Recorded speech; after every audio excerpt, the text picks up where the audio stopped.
Hey, yo yo yo! Salut les turfeuses, salut les turfeurs! Bienvenue pour un nouveau pronostic de Benoît Requin! Merci pour vos likes, pour vos commentaires. N'hésitez pas à vous abonner pour recevoir tous mes pronostics tous les jours. Et n'hésitez pas à rejoindre ma communauté pour avoir accès à tous les avantages tous les jours. Ok, place au pronostic du Quintet du mardi 7 juillet. Direction à Clairefontaine pour le prix de la côte de Nacre. Plat 2200 mètres, 16 partants. Réunion 1, course 5. Indice de confiance 1 sur 5.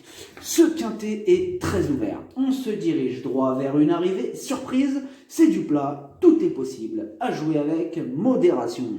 Petit retour sur le Quintet du dimanche 5 juillet. Dans mon pronostic, je vous ai donné le tiercé. Et cette vidéo, je la tourne avant l'arrivée du Quintet de ce lundi. Je reviendrai dessus demain.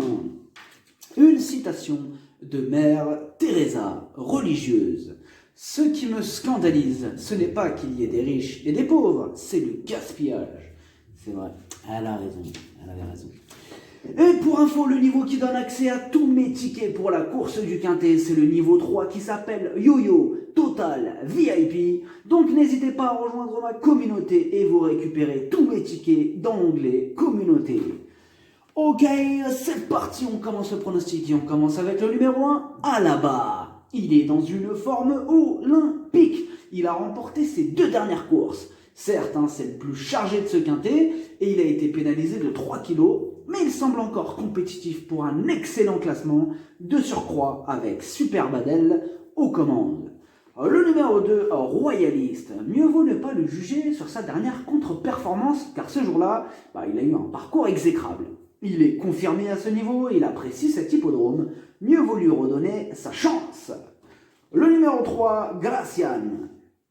Il vient de terminer 6e le jour de sa rentrée. Il va sûrement accuser des progrès sur cette sortie. Il a les moyens de remettre les pendules à l'heure. Le numéro 4, Capitole. Il reste sur un échec et sa marge se réduit. Ce sera son premier handicap. Il n'aura pas le droit à l'erreur s'il veut espérer accrocher une place. Le numéro 5, Savoir aimer. C'est une rentrée, mais il fait preuve d'une louable régularité. Il va retrouver le parcours de son unique succès. Il est dans sa catégorie. Il a une belle carte à jouer. Le numéro 6, King of Twist. Il reste sur 2 échecs consécutifs.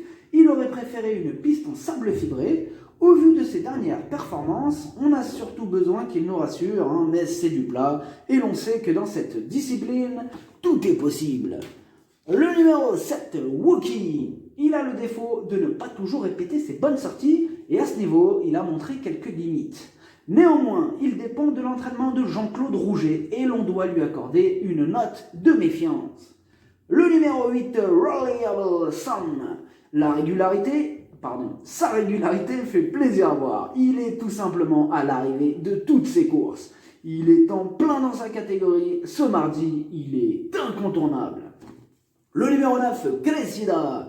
Elle a la pêche. Ses 2 dernières sorties sont excellentes. Elle est correctement située sur l'échelle des valeurs et elle a hérité d'un excellent numéro. Tous les feux sont au vert.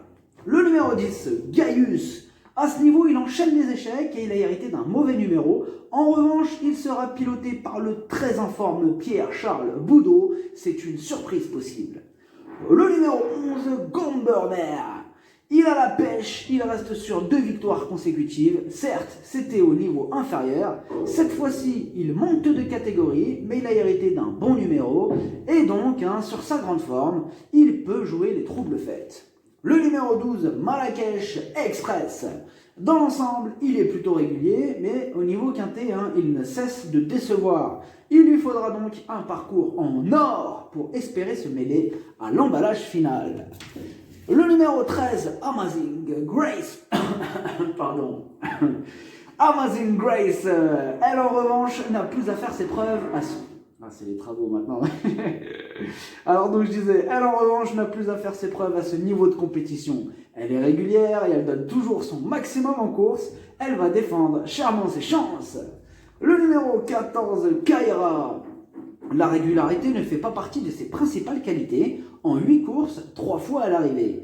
Il a déjà prouvé sa compétitivité à ce niveau, mais comme d'habitude avec lui, ce sera tout ou rien.